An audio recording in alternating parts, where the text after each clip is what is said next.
At Home in North Branch by Arleta Richardson. Chapter 3. Things Begin to Happen. The 4th of July was hot, and the air was heavy and threatening. My hair snapped as I brushed it. "I hope the storm holds off until after the parade and the picnic," I said to Len. "I've been looking forward to this." "It's still pretty far away," he replied. "I doubt that the rain will begin before evening. Do I have everything in the buggy that you had ready?" "You might grab another blanket for me to sit on." I picked up my parasol and checked my dress one last time. It was made of the coolest material available, but I longed to push the sleeves above my elbows and open a few buttons at the high neck. I knew better than to try. "No lady is seen in public with her arms bare," Augusta had informed me as she fitted the dress. "And you have to set an example, being the minister's wife and all." "Why should I be a good example any more than any other Christian woman in the church?" I asked as she pulled the dress carefully over my head. "Because the Bible says that a man who cannot control his own household is not worthy to be a minister of the gospel. That's why," Augusta snapped. "Poor Len," I said. "I don't think he knows that checking on the length of my sleeves is one of his pastoral duties." "You needn't be flippant, my girl. You don't hear all that's said around town behind people's backs." "Thank the Lord I don't," I thought. But I grinned at Augusta. "I'll be careful not to disgrace you. I'll be as circumspect as a bishop's wife." Augusta sniffed. "Put your wrapper on before someone comes to the door and sees you in your petticoat." Now, as I looked in the mirror, I decided that not even Augusta would find fault with my appearance. As Len came around to help me into the buggy, I spotted Lilac watching us from her post by the fence. "Len, are you sure the gate is secure? If that cow so much as puts one hoof in my garden, she's going to turn into roast beef." "It's chained," Len replied. "You needn't worry about your garden all day.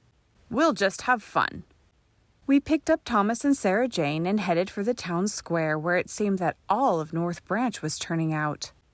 The air was filled with sounds of firecrackers popping, children shouting, and drums rolling in anticipation of the parade.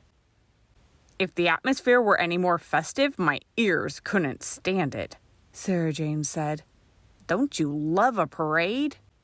"Why aren't you marching in the band?" I asked Thomas. "Don't I remember you playing the horn in high school?" "Yes, but I don't even know where it is. All our earthly belongings are packed away until the house is finished. Next year I'll march. Today I'll sit with the rest of you and enjoy it." Veterans of the war between the states marched, proudly carrying the stars and stripes. The bandstand was decorated with red, white, and blue bunting. Leland Stacy, the editor of the North Branch Independent, gave a rousing speech on the freedoms of our great country. Pa and Ma Williams and Augusta joined us for a picnic supper of fried chicken, potato salad, pickles, thick slices of ham, and fluffy rolls with butter, topped by chocolate cake and a churn full of fresh peach ice cream. "I don't think I'll eat again for a week," Len groaned.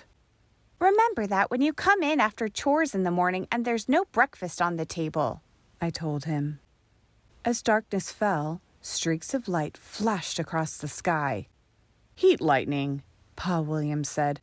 "I do believe we'll have a storm tonight. It'll clear the air." By the time we had put away the food, the band was ready to begin the evening concert.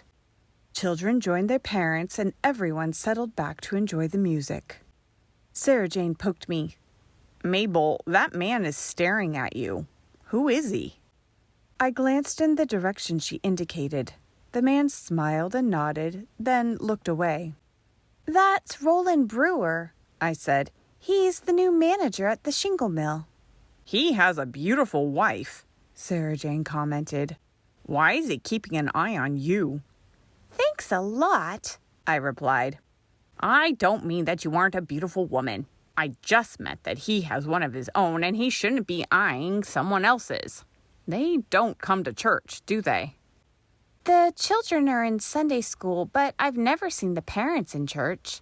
Mr. Brewer says that when he gets his job under control, they'll start attending.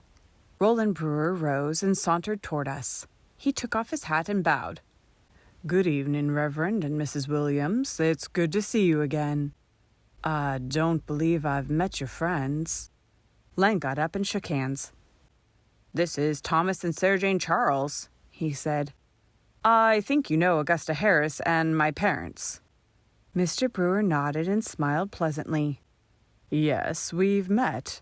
Isn't this a lovely evening? It's the first chance I've had to mingle with the town folk. I think I'm going to like it here." He looked around at the groups seated on the grass. "Could you tell me who that lovely lady is seated by the young man?" "That's Rebecca Handy and her son Lorenzo," Len replied. "They run the boarding house where a number of your employees live." I don't mean to seem indelicate, but is the boy all right?" Len looked surprised.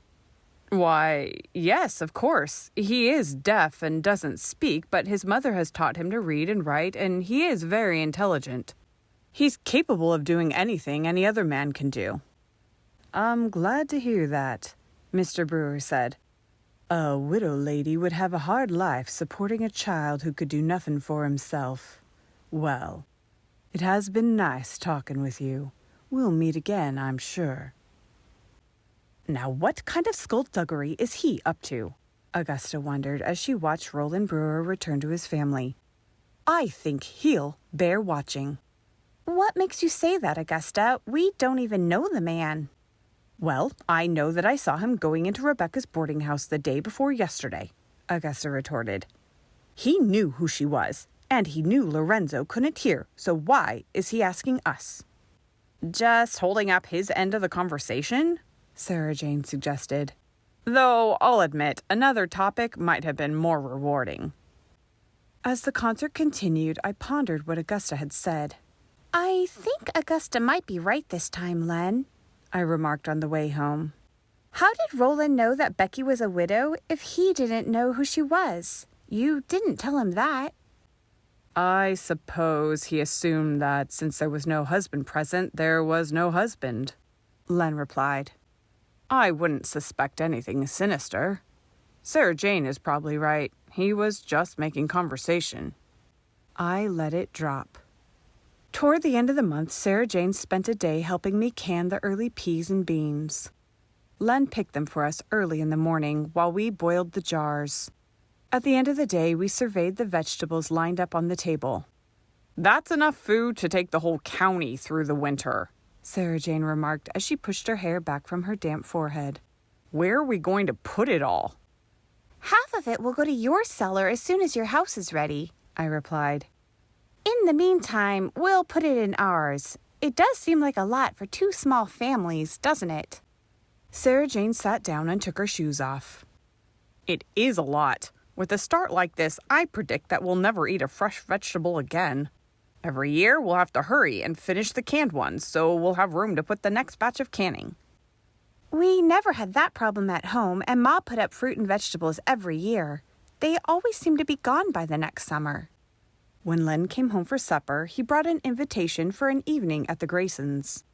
Jerome and Myra would like the four of us to come over for dessert on Friday, he reported. They want the Brewers to get to know some folks. The Gages and Matthews will be there too. It will give you a chance to get better acquainted too, I said to Sarah Jane. It will certainly be easier than canning vegetables all day. I'm counting on that, Sarah Jane replied. This heat is taking the tuck out of me for some reason. I'm never this tired. I looked at her with alarm. Are you feeling all right otherwise? I asked. You're not getting sick or anything. You have to remember your condition. Do I ever get sick? She said indignantly. Dr. Mason says my condition is normal and I'm doing just fine. She eyed me with suspicion. Are you going to start fussing over me like you did over your mother before Violet was born? Because if you are... No, I won't fuss, I promise. But after all, I am interested. You'd do the same for me. Sarah Jane smiled. Just give me a chance. The evening was pleasant when we gathered on the wide porch at the Graysons' home. Ever the schoolteacher, I watched the children with interest. Serena wandered off with Elsie Matthews to discuss plans for the coming school year. Daniel and Joel disappeared quickly. That left Daisy Brewer to her own devices. She didn't seem to mind. I observed her as she sat demurely swinging her feet over the edge of the porch. If anyone were to pick the sweetest, most innocent-looking child in North Branch, Daisy would be the one they'd choose. She was dainty and small for her 10 years, and her straight, long blonde hair appeared lighter in contrast to her dark eyes. I'd heard that she'd already captivated the interest of all the boys in Sunday school. Only Daniel Grayson refused to look her way. As far as he was concerned, Daisy Brewer did not exist. I returned to the conversation to hear Roland Brewer saying to Thomas, "I hope you're planning to roof your new house with our shingles." "That's the plan," Thomas replied. "We hope to have it ready for roofing before November." You'll be able to move in before the baby comes, won't you, Sarah Jane? Dorcas asked. "I hope so," Sarah Jane replied, "and I'm sure Mrs. Williams does too. They've been so nice to keep us this summer, but I don't think they want a third boarder, especially such a noisy one." As the talk flowed around me, I had time to study Stella Brewer. Like her daughter, she gave the impression of remaining slightly aloof while still appearing gracious. "She isn't exactly unfriendly," I said to Sarah Jane on the way home. "But she isn't very warm either." "Condescending is the word you want," Sarah Jane told me. "She can take us or leave us, and I think she'd rather leave us. She's not going to be one to rally around at the quilting bees." "Maybe she's just shy," Thomas put in. "Beautiful women sometimes are." "I wouldn't know," Sarah Jane replied. "I've never been afflicted with either shyness or beauty." "You didn't say much tonight," I said. "Are you tired?" "I feel like my own grandmother," Sarah Jane sighed. "I don't remember ever going through a summer that dragged me out like this one." "It's getting cooler now," I comforted her. "Get a good night's sleep and you'll be back to age 22. We had finished breakfast and I was clearing the table the next morning when I heard a buggy turn into our lane. I went to look out the window. "Oh, here comes Thomas and Sarah Jane," I said to Len. "No, it's just Thomas. He must be here to see you." Len went out to meet him and I poured the hot water into my dishpan. In a moment, they both came into the kitchen. "Mabel, Sarah Jane needs you. Can you come back with me?" My heart stopped as I looked at Thomas's white face. "Oh, Thomas, what's happened? Is she all right?" "She's all right," he nodded. "But she's lost the baby." He looked at me with tortured eyes. "She didn't even cry. She's a very strong person." We traveled the short distance in record time. When I entered her room, Sarah Jane was lying with her face to the wall. She turned when she heard me and smiled. I began to cry. "Hey," she said. "I didn't call you over here to water my bedspread. Don't you fall apart on me. I've had all I could do to convince Thomas that the world hasn't ended." "I'm sorry," I told her. "Maybe you shouldn't have gone out last evening." She shook her head. "Dr. Mason said it was nothing I did. It just happens sometimes, no matter how careful you are." She took hold of my hand and I sat down on the bed beside her. "I thought maybe you'd stay here with me until Thomas gets back with Ma." She looked out the window at the sun coming over the trees. "I'm not handling this too well, Mabel. I don't want to blame God, but I can't help thinking he's made a mistake this time."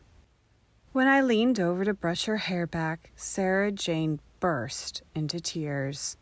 I gathered her into my arms and held her tightly. I hadn't seen Sarah Jane cry since we were small children. She was the one who always comforted me and made me see the funny side of any tragedy we were facing. Now she needed me to comfort her, and there was nothing I could say. End of chapter 3.